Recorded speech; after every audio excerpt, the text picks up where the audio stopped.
بالله السميع العليم من الشيطان الرجيم. بسم الله الرحمن الرحيم. ويعبدون من دون الله ما لا ينفعهم ولا يضرهم وكان الكافر على ربه ظهيرا. وما أرسلناك إلا مبشرا ونذيرا. قل ما أسألكم عليه من أجر إلا من شاء أن يتخذ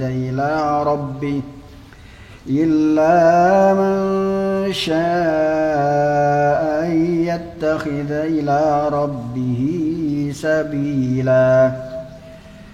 وتوكل على الحي الذي لا يموت وسبح بحمده وكفى به بذنوب عباده خبيرا. الذي خلق السماوات والأرض وما بينهما في 6 أيام ثم استوى على العرش. الرحمن فاسأل به خبيرا. وإذا قيل لهم اسجدوا للرحمن قالوا وما الرحمن أنسجد لما تأمرنا وزادهم نفورا. تبارك الذي جعل في السماء بروجا وجعل فيها سراجا وقمرا منيرا. وهو الذي جعل الليل والنهار خلفة لمن أراد أن يذكر أو أراد شكورا. وعباد الرحمن الذين يمشون على الأرض هونا وإذا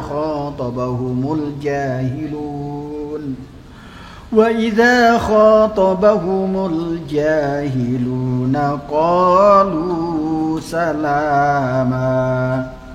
والذين يبيتون لربهم سجدا وقياما. والذين يقولون ربنا اصرف عنا عذاب جهنم إن عذابها كان غراما إنها ساءت مستقرا ومقاما. صدق الله العلي العظيم. اللهم صل وسلم وزد وبارك على رسول الله وآله الأطهار. على رسول الله وآله الأخيار.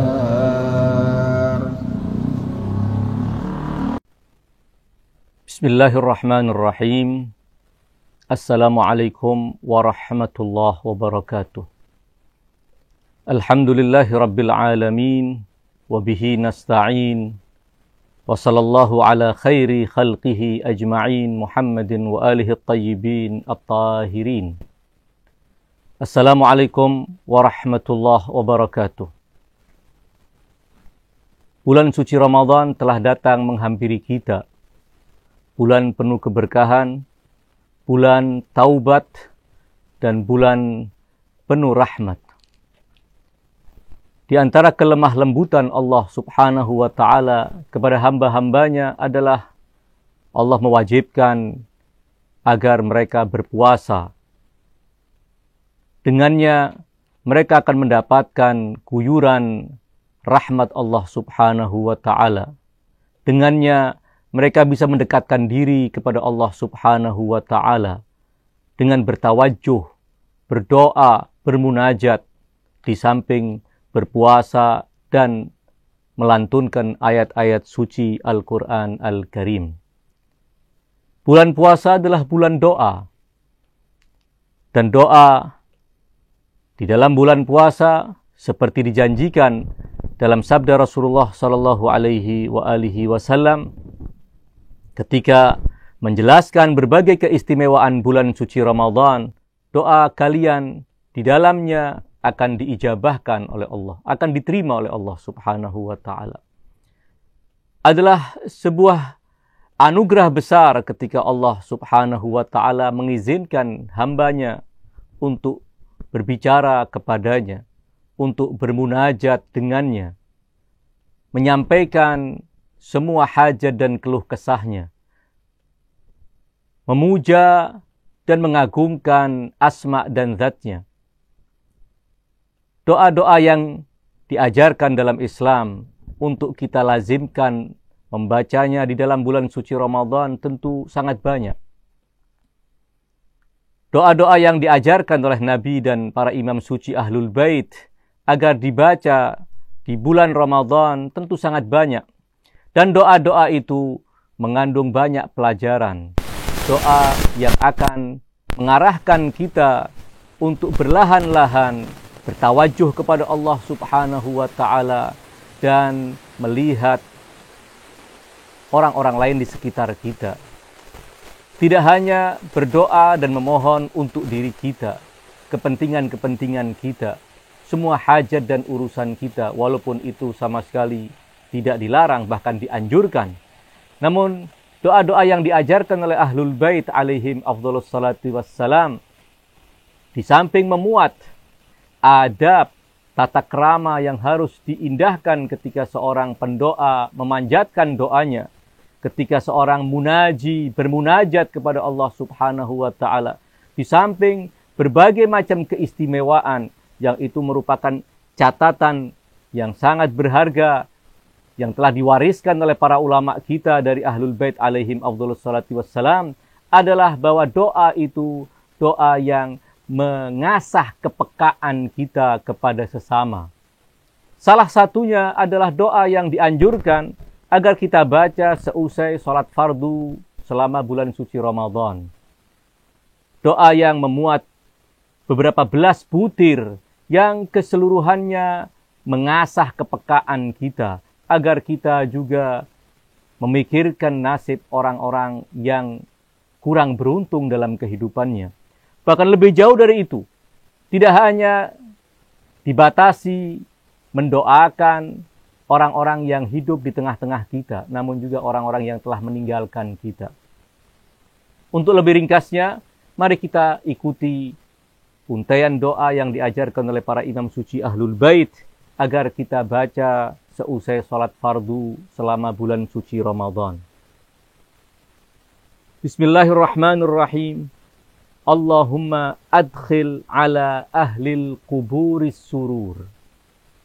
Allahumma aghni kulla faqir. Allahumma ashbi' kulla ja'i'. Allahumma ksu kulla uryan. Allahumma qdi dayna kulli madin. Allahumma farrij an kulli makrub. Allahumma rudda kulla gharib. Allahumma fukka kulla asir. Allahumma aslih kulla fasidin min umuril muslimin. Allahumma shfi kulla marid. Allahumma sudda faqrana bighinak. Allahumma ghayyir su'a halina bihusni halik. Allahumma qdi anna ad-dain wa aghnina minal faqri innaka ala kulli syai'in qadir. Inilah beberapa untaian doa yang kita mencoba merenungkannya dalam kesempatan yang singkat ini. Paragraf pertama, kita memohon kepada Allah Subhanahu wa taala agar Allah masukkan kegembiraan pada penghuni kubur. Allahumma adkhil ala ahlil kuburi surur.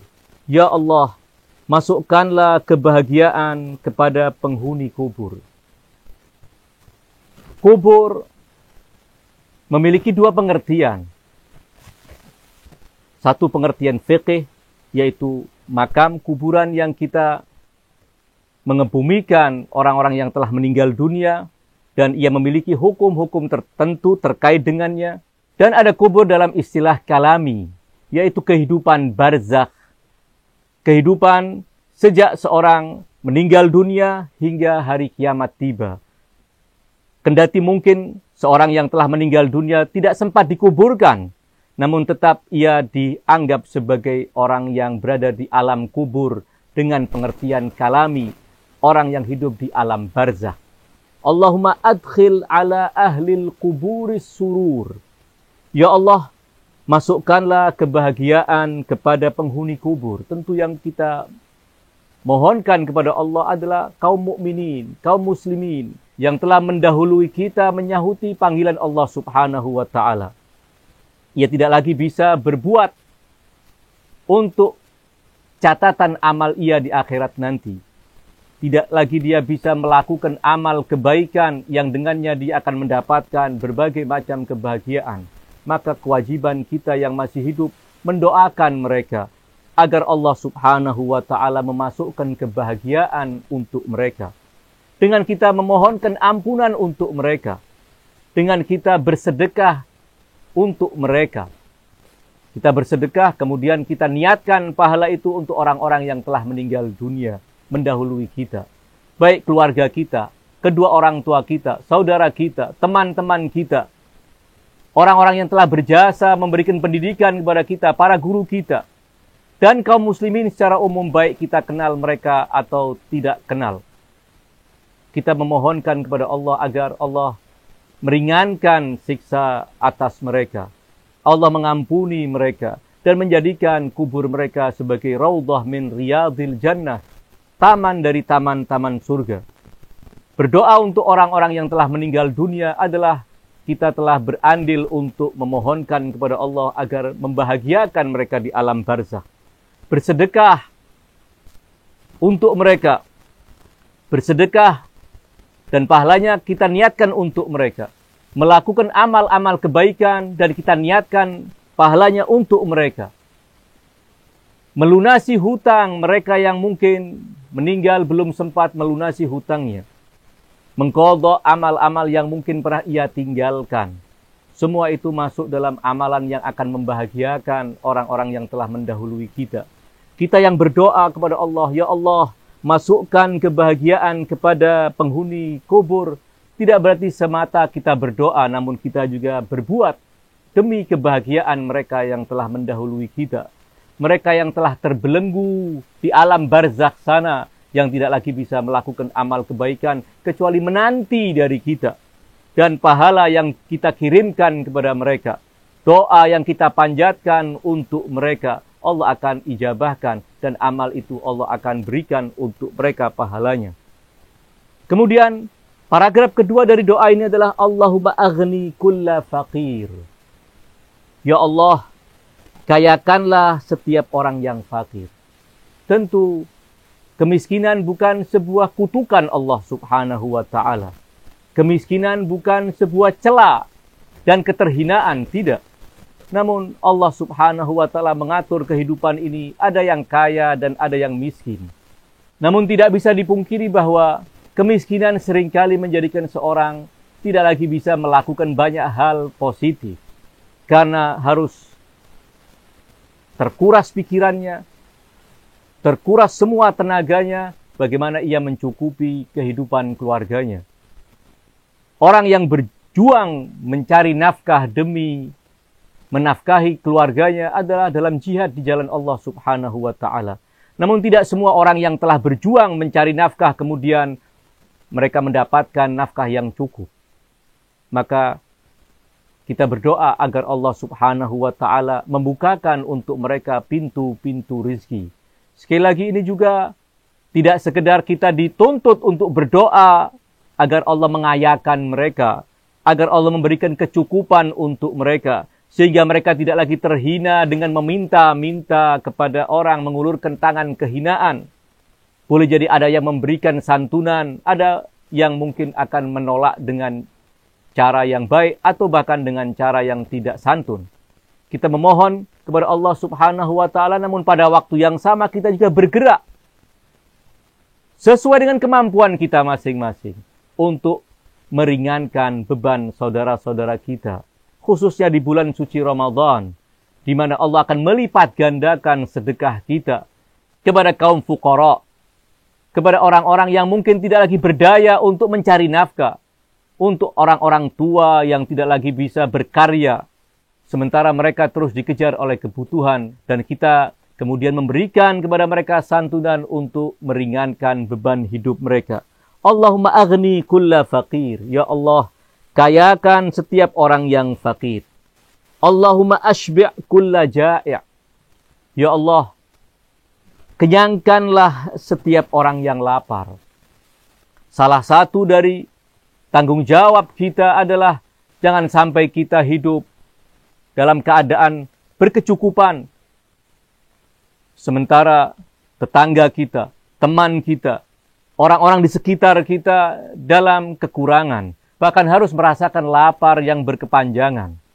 Salah satu dari filosofis Ramadan, Allah mewajibkan kita berpuasa adalah agar kita bisa merasakan betapa pedih rasa lapar yang dialami oleh orang-orang miskin, yang mereka belum tentu bisa makan 3 kali sehari. Kita berdoa kepada Allah Subhanahu wa Ta'ala agar mereka diberi kecukupan sehingga bisa memenuhi kebutuhan mereka. Kita pun dalam doa ini dituntut kepekaan kita agar juga memberikan santunan untuk mereka semampu kita. Khususnya ketika mereka akan melakukan iftar, berbuka puasa. Lanjutan dari doa ini adalah Allahumma ksu kulla uryan. Ya Allah, kenakanlah pakaian kepada setiap orang yang telanjang. Di dalam Islam, bahwa busana dan pakaian memiliki 2 fungsi. Yang pertama adalah yuwari sau'atikum, menutupi aurat kalian, menutupi bagian badan yang tidak elok untuk dipandang. Dan yang kedua adalah zina sebagai hiasan. Yuwari sau'atikum warisha, dan sebagai hiasan. Islam meminta kita agar juga punya kepedulian kepada tetangga kita, kepada teman-teman kita, kepada kaum muslimin di sekitar kita, bahkan kepada non-muslim yang ada di sekitar kita. Apabila mereka tidak memiliki baju yang layak untuk mereka kenakan, kita sumbangkan sesuatu untuk agar mereka bisa membeli baju, atau kita berikan baju kita agar mereka juga bisa berpakaian yang layak seperti orang-orang lain. Ketika kita berdoa dan diajarkan untuk berdoa ini, setiap kali selesai sholat fardu, Islam melalui doa ini ingin menanamkan kepada kita bahwa jangan sekedar berdoa, namun melangkahlah untuk memberikan santunan kepada mereka. Allahumma qdi daina kulli madin. Bagian berikutnya dari doa ini adalah, Ya Allah, lunaskanlah hutang setiap orang yang berhutang. Hutang seperti yang disebutkan dalam salah satu riwayat bahwa dia adalah hammun bil-lail wa dhullun bin-nahar. Di malam hari dia akan menjadikan kesedihan yang mendalam, memeras pikiran bagaimana dia bisa melunasi hutang tersebut. Wa dhullun bin-nahar, dan di siang hari keterhinaan yang akan selalu menyertainya. Karenanya kita memohon kepada Allah Subhanahu wa Ta'ala, Allahumma qdi daina kulli madin. Ya Allah, lunaskanlah hutang setiap orang yang berhutang. Sekali lagi bahwa Islam tidak melarang seorang berhutang. Bahkan dalam ayat Al-Quran, ayat terkait dengan aturan hutang piutang adalah ayat yang terpanjang dalam Al-Quran. Namun Islam juga tidak menganjurkan kita berhutang kecuali apabila kita benar-benar dalam keadaan membutuhkan. Seorang yang berhutang pada dasarnya adalah orang yang mulia ketimbang dia harus mengulurkan tangan meminta-minta. Karenanya kita pun dianjurkan menghargai apabila kita memiliki harta dan teman kita datang untuk berhutang kepada kita, kita hutangi dia. Dan apabila pada jatuh tempo yang telah ditentukan dia harus melunasi, namun karena keterbatasannya dia belum mampu melunasi, Islam juga punya anjuran fanadhiratun ila maisarah. Beri tangguh waktu agar dia melunasi di waktu yang akan datang. Demikianlah Islam sama sekali tidak melarang orang berhutang dan bahkan menganjurkan kita apabila ada teman kita yang berhutang kepada kita, kita menghutangi untuk kebutuhan dia. Namun tetap bahwa hutang adalah kesedihan di malam hari dan keterhinaan di siang hari. Lalu apa yang harus kita lakukan agar orang-orang yang terlilit oleh hutang itu terbebaskan dari hutang tersebut, bisa mampu segera melunasi hutang-hutangnya? Kita berdoa kepada Allah Subhanahu wa Ta'ala agar Allah memudahkan jalan baginya untuk melunasi hutang yang selama ini menjadi tanggungannya. Itulah yang menjadi kewajiban kita. Kemudian apa lagi yang menjadi kewajiban kita? Apabila kita mampu meringankan hutang saudara kita, atau bahkan membebaskan hutang saudara kita, maka Islam juga menganjurkan yang demikian. Ada riwayat-riwayat yang mengatakan bahwa membebaskan hutang orang yang berhutang kepada kita, itu pahalanya lebih besar dari sedekah yang kita berikan kepada orang yang membutuhkan. Namun juga sebagai catatan, bagi kita yang terlanjur berhutang, jangan pernah kita menunda-nunda pelunasan hutang apabila kita mampu untuk melunasinya. Ini yang diajarkan oleh Ahlul Bait, Allahumma qdi daina kulli madin. Kemudian paragraf berikutnya berbunyi, Allahumma farrij an kulli makrub. Ya Allah, bebaskanlah setiap orang yang menderita kesedihan, yang menderita kesulitan, agar Allah Subhanahu wa Ta'ala segera membebaskan dia dari kesulitan-kesulitan tersebut. Sekali lagi, doa ini juga mengasah kepekaan kita ketika kita berdoa kepada Allah, ya Allah, bebaskanlah setiap orang yang menderita. Kita juga semestinya menjadi bagian dari tangan-tangan Allah yang akan meringankan penderitaan orang-orang yang sedang menderita. Orang yang sudah tertutup di hadapannya berbagai jalan untuk penyelesaian problemnya, itulah orang yang sedang berada dalam keadaan karb, dan orang itu disebut makrub. Seakan semua pintu telah tertutup. Orang yang sedang mengalami sakit, orang yang sedang mengalami problem keuangan, orang yang sedang mengalami problem-problem sosial apapun, ketika tidak mendapatkan jalan, seakan semua pintu telah tertutup di hadapannya, orang itu benar-benar dalam keadaan sedih, benar-benar dalam keadaan karb. Untuk itu kita berdoa kepada Allah Subhanahu wa Ta'ala agar Allah segera membebaskan setiap orang yang menderita. Riwayat-riwayat sangat banyak bahwa setiap upaya kita untuk menyelesaikan hajat saudara kita yang mukmin, Allah akan catat dengan pahala yang sangat besar. Bahkan kendati usaha kita itu tidak membuahkan hasil, namun ketika kita telah melangkah untuk berusaha membantu menyelesaikan hajat saudara-saudara kita, Allah telah mencatat itu sebagai sebuah kebaikan. Lalu apalagi apabila apa yang kita usahakan benar-benar membuahkan hasil dan orang itu terbebas dari penderitaan tersebut. Inilah beberapa bagian dari doa yang diajarkan oleh para imam suci Ahlul Bait agar kita baca setiap kali kita selesai sholat fardu di bulan suci Ramadan. InsyaAllah dalam pertemuan yang akan datang kita akan lanjutkan beberapa paragraf dari doa ini untuk kita renungkan secara ringkas.